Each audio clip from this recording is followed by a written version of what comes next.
നമസ്കാരം. നിങ്ങളിൽ കുറച്ച് പേരെങ്കിലും പണ്ട് കാലത്ത് 10 വയസ്സേയും 25 വയസ്സേയും കണ്ടിട്ടുണ്ടാവും. 10 വയസ്സ് ഭയങ്കര വലുതാണ് 25 വയസ്സെ അപേക്ഷിച്ച്. അതുകൊണ്ട് തന്നെ ഇന്ന് ഈ 10 വയസ്സുടെയും 25 വയസ്സുടെയും ഒരു കഥ പറയാം. എൻ്റെ നാട്ടിൽ എൻ്റെ അമ്മ വീടിനടുത്താണ് സംഭവം.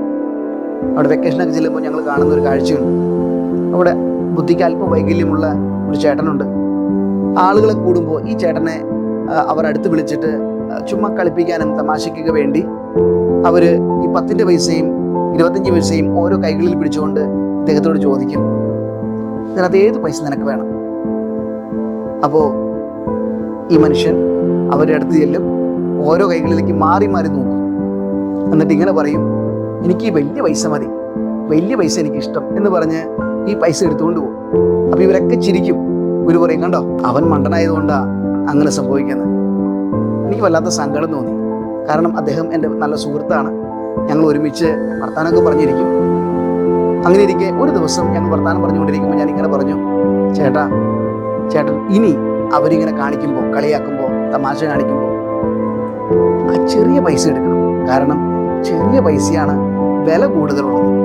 ഞാൻ വല്ലാത്തൊരു അറിവാണ് പറഞ്ഞു കൊടുക്കുന്നുള്ള ധാരണയിലാണ് ഞാൻ പറഞ്ഞു കൊടുക്കുക. ഞാനിത് പറഞ്ഞു കൊടുക്കുമ്പോൾ ഈ ചേട്ടൻ എന്നെ നോക്കി ചിരിച്ചുകൊണ്ട് പറഞ്ഞു, എനിക്കറിയാം, അപ്പുറത്തിരിക്കുന്ന ചെറിയ പൈസയാണ് വലുതെന്ന് എനിക്കറിയാം. പക്ഷേ എന്ന് ഞാൻ ആ ചെറിയ പൈസ എടുക്കുന്നോ അന്ന് ഈ കളി അവിടെ അവസാനിക്കും. അതുകൊണ്ട് ഞാൻ വലിയ പൈസ എടുക്കും.